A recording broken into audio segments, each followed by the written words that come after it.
ஒரு வாட்டி சன்மார்க்கம் வள்ளலார் பக்தர் அவர் என்ன பண்ண எப்போ பார்த்தாலும் மணிவாளன் சண்டை போட்டுனே இருப்பார். குழந்தைங்களுக்கு என்ன என்ன என்ன பிரச்சனைனா, நீ சாப்பிட்றே இல்லையா, நீ சாப்பிட்டுனா சாப்பிட்டுக்கோ, ஏன்னா உனக்கு வயசு கடந்துருச்சு, நீ சாப்பிட்டுனா சாப்பிட்டுக்கோ, பிள்ளைங்களுக்கு கொடுக்காத. பெண் பிள்ளைக்கும் சரி ஆண் பிள்ளைங்களுக்கும் சரி, பெண் பிள்ளைங்க கொடுத்தா இந்த வெள்ளைப்படுது பற்றியா அது கண்டிப்பாக வரும். இவனுக்கு அப்போ ஆண் பிள்ளைக்கு கொடுத்தா அவன் சட்டியெல்லாம் ஃபுல்லாக இதாகிடுது, கரையாகிடுது. அதனால தான் இப்போ என்னன்னா அவனுக்கு அந்த கறி மீன்லாம் ஏன் கொடுக்கக்கூடாதுன்னா மூளைக்கு போகுது பற்றியா. அங்கே ரத்தம் அந்த ரத்தத்தை ஜீரணம் ஆகிறதுக்கு கடன் கேட்கும். இதே இந்த கறி மீன் சாப்பிட்டதுனால அது என்ன ஆகுது, அந்த மெமரி பவர் லாஸ் ஆகும். அது ரத்தம் ஊற்றிச்சுன்னா மூளைக்கு போகிறதுக்கு என்ன ஆகும். அதனால தான் வயசானவங்கெல்லாம் கூட ஒரு குறிப்பிட்ட ஏஜில் சாப்பிட்றாங்கன்னா மெமரி நிறைய இருக்கும். இந்த பாப்பாலாம் இருக்காங்களே அவங்க சாப்பிட மாட்டாங்க கறி மீன்லாம், ஆனால் பேச்சு அவ்வளோ மெமரி இருந்து கொண்டே இருக்கும். நாங்கள் கம்பாரிசன் சொல்ல எதுக்கு சொல்கிறேன், அதனால தான் கறி மீன் சாப்பிடக்கூடாது. சாப்பிட்டுன்னா குழந்தைங்களுக்கு குறிப்பாக கொடுக்காத அப்படின்னு அவன் பொண்டாட்டி அந்த சண்டை போட்டுக்கிறாரு. யாரே வள்ளலார் பக்தர். அப்புறமா அவருக்கு என்னாச்சு,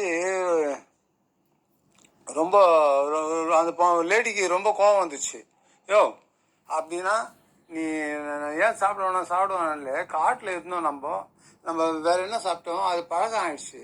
காட்டில் இருந்தோம், வேற என்னென்னவோ குருவியை பிடிச்சி மிருகத்தை பிடிச்சி அதை பிடிச்சி சாப்பிட்டுருந்தோம், அந்த பழக்கம் தானே வரும் அப்படின்னு. ரைட்டு வரட்டும், இப்போதான் பாதாம் பிஸ்தா எல்லாம் இருக்குது, எவ்வளோ உயர்ந்த உணவுலாம் இருக்குது, அதை கொடுத்துக்கலாம், குழந்தைங்களுக்கு மட்டும் கொடுக்காது நான் அப்படின்றேன். குழந்தைங்க கொடுக்க மாட்டேன், குழந்தைங்களுக்கு மட்டும் கொடுக்கணும்னா அப்போ குழந்தைங்க நான் சாப்பிட்டா வேடிக்கை பார்க்கல அப்படின்னு. அப்போ நீயும் விட்டுடு அப்படின்றாரு. நான் எப்படி விட முடியும், உனக்கு எனக்கும் ஒரு பந்தயம்.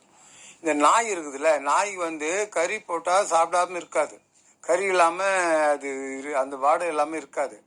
அதுக்கு நான் கறி போடுறேன், அது நீ உன் கையாலே போட்டு சாப்பிட்லன்னா நாங்கள் குடும்பத்தில் இருக்கிறவங்க அத்தனை பேரும் சாப்பிடல அப்படின்னு இது ஷாக் ஆயிடுச்சு. சரின்ட்டு பெருமான பூஜை இவர் வள்ளலார் பக்தர்னால அவர் வேண்டி அவர் மனசில் வேண்டி அவர் அந்த கறி துண்டை போட்டாருங்க. என்ன ஆச்சரியம், அந்த கறியை சாப்பிடலையா அந்த இது நாய். ஆனால் நீங்கள் பெரும்பாலும் நாய் கறி சாப்பிடுன்னு நினைக்கிறீங்க. சில நாய்ங்க கறி போட கறி மீன் அதுக்கு பழக்கம் படுத்தாமே வளர்க்குறாங்கய்யா. நான் நிறைய இது பார்த்துருக்கேன். சில சர்க்கூர் இருக்காங்களே, அவங்க இது வீட்டிலலாம் அவங்களே கறி சாப்பிட மாட்டாங்க. நாய்க்கு எப்படி போடுவாங்க.